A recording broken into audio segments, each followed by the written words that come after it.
औज़ुबिल्लाहि मिनश्शैतानिर्रजीम बिस्मिल्लाहिर्रहमानिर्रहीम अस्सलामु अलैकुम वरहमतुल्लाहि वबरकातुहू। हम का दिल की गहराइयों से शुक्रिया अदा करता हूँ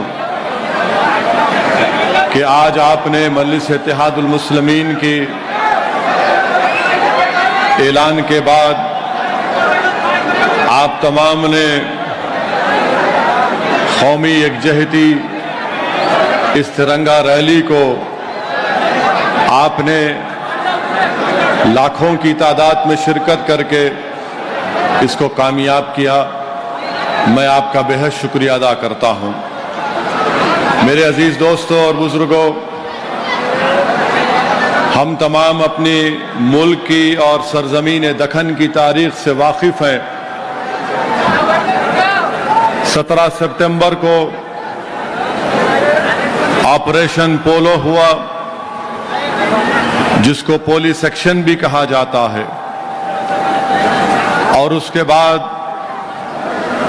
सरजमीन दखन पर निज़ाम दखन की हुकूमत का खात्मा हुआ और अल्हम्दुलिल्लाह हैदराबाद और पूरी रियासत हैदराबाद हमारे वतन अजीज भारत का हिस्सा बन गई। मेरे अजीज दोस्तों और बुजुर्गों, मजलिस ने यह ऐलान किया कि हम इसको एकजहती के दिन पर के तौर पर मनाएंगे, और जिन्होंने न हैदराबाद की आज़ादी में न जद्दोजहद में अपना पसीना तक नहीं बहाया, वो इसको लिबरेशन डे के तौर पर ऐलान करते हैं। सबसे पहली बात तो ये है कि मैं आपको तारीख में लेकर नहीं जाना चाहता, सिर्फ चंद अहम बातें बताना चाहूंगा। यकीनन हम तमाम को फख्र है और खुशी है कि हैदराबाद हिंदुस्तान और भारत का हिस्सा बना। निजाम की हुकूमत थी, मगर निजाम की हुकूमत कोई जमहूरी हुकूमत नहीं थी। निजाम की हुकूमत जागीरदारों के ऊपर मुश्तमिल थी। निजाम की हुकूमत में चंद मुट्ठी भर दौलतमंद जागीरदार थे, जिनके पास हजारों लाखों एकड़ जमीन थी। उनकी हुकूमत थी, कोई जमहूरी हुकूमत नहीं थी, ना कोई दस्तूर था, ना आवाम को कोई हुकूक थे जैसा आज हमारे पास बाबा साहिब अम्बेडकर का बनाया हुआ संविधान है। जो लोग इसको लिबरेशन डे का नाम देते हैं, मैं उनसे मुखातिब होकर कह रहा हूं कि आप तमाम लोग झूठे हैं। आपने हैदराबाद की आजादी में अपना पसीना तक नहीं बहाया, और हकीकत यह है कि उस वक्त के गवर्नर जनरल राजगोपालाचारी ने आवाम से अपील की थी कि वो 26 सितंबर यानी 17 सितंबर को नेशनल थैंक्स गिविंग डे मनाए, यानी कौमी शुक्रिया का दिन मनाए। और राजगोपालाचारी साहब ने कहा कि हम तमाम को मिलकर इस मुल्क को, इस जगह को ऐसी ताकतवर जगह बनाना चाहिए जहां पर आवाम खुश रह सके। ये गवर्नर राजगोपालाचारी ने कहा था कि इसको शुक्रिया का दिन मनाना चाहिए। वहीं पर मजलिस इत्तेहादुल मुस्लिमीन ये मानती है कि निजाम की हुकूमत जरूर थी, मगर क्या निजाम की हुकूमत, निजाम हुक्मरान थे तो क्या हैदराबाद भारत से अलग था? हैदराबाद भारत से जुड़ा हुआ था। यकीनन सबसे बड़ी रियासत एक जागीरदार या एक बादशाह की थी, 1,00,000 स्क्वायर किलोमीटर पर निजाम की हुकूमत थी। रखो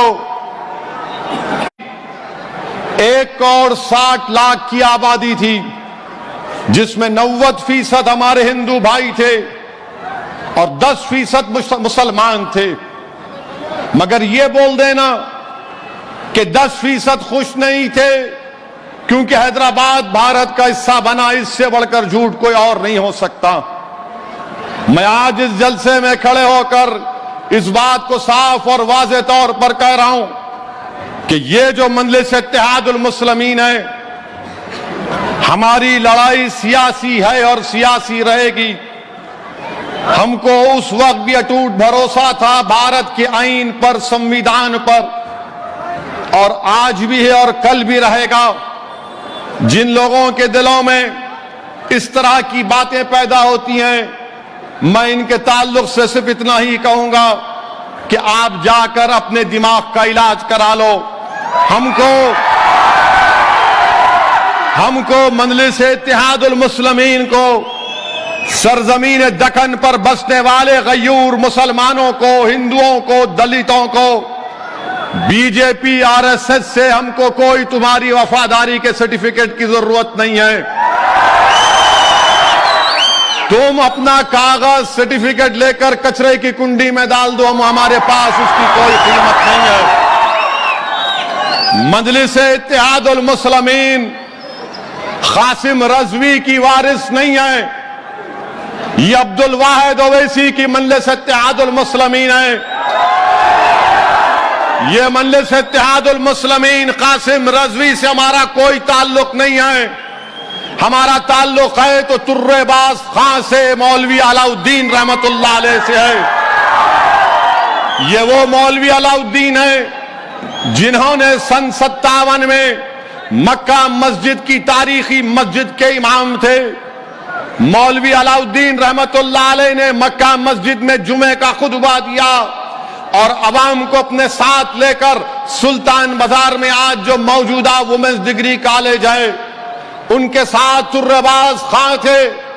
अंग्रेजों की रेजिडेंसी का दफ्तर था। मौलवी अलाउद्दीन रहमतुल्लाह अलैह ने, तुर्रेबाज खां ने अंग्रेजों से मुकाबला किया। अगर काला पानी की सजा सबसे पहले किसी ने काटी 30 साल, तो वो मौलवी अलाउद्दीन रहमतुल्लाह अलैह थे। तुर्रेबाज खां के गले में एक वजन लकड़ी डाल दी जाती थी कि तुर्रेबाज खान कभी सो ना सके।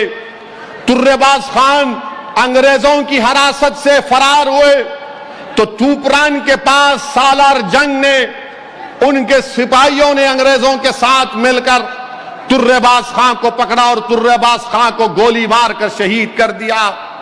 मौजूदा सुल्तान बाजार के पास तुर्रेबाज खां की लाश कई दिन तक लटकी हुई रही। हम इन लोगों के वारिस हैं। जो रजाकार थे वो पाकिस्तान भाग गए, जो वफादार थे आज मोदी की आंख में आंख डालकर तिरंगा उठाकर अपने हक का मुतालबा कर रहे हैं। मेरे अजीज दोस्तों और बुजुर्गों, यकजहती हम क्यों कहते हैं? लोगों को एक करना है, लोगों को एक करना है, दिलों को मिलाना है। मगर बीजेपी दिलों को तोड़ने का नाम, बीजेपी लोगों में नफरत पैदा करना चाहती है। और मैं आज खुलकर कह रहा हूं कि निजाम की हुकूमत थी और निजाम की हुकूमत में निजाम ने मंदिरों को पैसे दिए थे, निजाम ने मंदिरों को पैसे दिए थे। यादगिर गुट्टा की मंदिर को निजाम ने 82,000 दिए। श्री रामबाग मंदिर को 5,000 ये ग्रांट हर साल मिलता था। भद्राचलम की मंदिर को निजाम ने 50,000 दिए। श्री बालाजी टेम्पल को निजाम ने 8,000 रुपये दिए। और पुणे में एक भंडारकर ओरिएंटल इंस्टीट्यूट है, निजाम ने पहले 20,000 रुपये दिए, उसके बाद 1,25,000 रुपये निजाम ने महाभारत ले दिए। निजाम के लिए थाली नहीं मारना है, बता रहा हूं, तारीख का हिस्सा है, तारीख का एक हिस्सा है। ये बीजेपी आरएसएस वाले हमको बोलते हैं निजाम से इनका ताल्लुक है, कासिम रजवी से इनका ताल्लुक है। अरे हमारा ताल्लुक निजाम से नहीं है, हमारा ताल्लुक मौलवी अलाउद्दीन से, तुर्रेबाज खान से, मुजाहिदीन आजादी से है। और फिर भंडारकर ओरिएंटल इंस्टीट्यूट को निजाम ने 1,25,000 रुपये दिए, तो उससे महाभारत का तर्जुमा हुआ। फिर बनारस हिंदू यूनिवर्सिटी, मालविया साहब जिसको मोदी साहब बहुत चाहते हैं, वो भी आजादी के मुजाहिद हैं, हम उनकी कदर करते हैं। उनको बनारस हिंदू यूनिवर्सिटी के शायद चांसलर या vice chancellor Maharaja of Bikaner थे। उन्होंने निजाम को खत लिखा कि बनारस हिंदू यूनिवर्सिटी को कुछ पैसे दीजिए, तो निजाम ने 35,000 रुपये दिए। फिर उसके बाद फिर कहा कि फिर पैसों की जरूरत है, तो निजाम ने 1 लाख रुपये दिए। वो 1 लाख आज के दौर में 5 करोड़ के बराबर है, बल्कि 7 करोड़ के बराबर है। सर सैयद अहमद आए थे हैदराबाद को, निजाम ने उनको दिए और कहा कि हर साल मैं तुमको इतने पैसे दूंगा। महबूब अली पाशा के दौर में अलीगढ़ मुस्लिम यूनिवर्सिटी के जिम्मेदार दिल्ली में जाकर महबूब अली पाशा से मिले, तो महबूब अली पाशा ने उनको पैसे दिए, अलीगढ़ में म्यूजियम उनके नाम से बनाया गया। मेरे अजीज दोस्तों, बुजुर्गों, आपको यह भी ये सीताराम बाग में मंदिर है, निजाम वहां पर 20 रुपये महाना देते थे। Indian institute of science CV Raman साहब, नोबेल प्राइज मिला, उन्होंने खत लिखा निजाम को, तो निजाम ने उनको 1 लाख रुपये दिए। अब बताइए आप कि भारत में इतने राजा रजवाड़े थे जो आज भाजपा में हैं, बताओ तुमने क्या दिया? तुम भी जागीरदार थे, वहां जमहूरियत नहीं थी, राजा थे। तुमने कौन सा काम किया बताओ? बताओ, तुम्हारे पास बताने के लिए कुछ है क्या? ग्वालियर के जो महाराजा, जो राजाओं का खानदान है, झांसी की रानी के खिलाफ बगावत में हिस्सा लिए। बोलो, नरेंद्र मोदी, अमित शाह बोलेंगे, ग्वालियर की तारीख बयान करेंगे। कल अमित शाह आएंगे तो बोलेंगे निजाम, मंजलिस। फिर कल बोलेंगे चीखा मार मार के कासिम रजवी, मंजलिस। तो बोलो, ग्वालियर के राजाओं ने झांसी की रानी से बगावत की थी या नहीं की थी? बताओ। आप नहीं बोलेंगे। उस्मानिया यूनिवर्सिटी निजाम ने बनाई,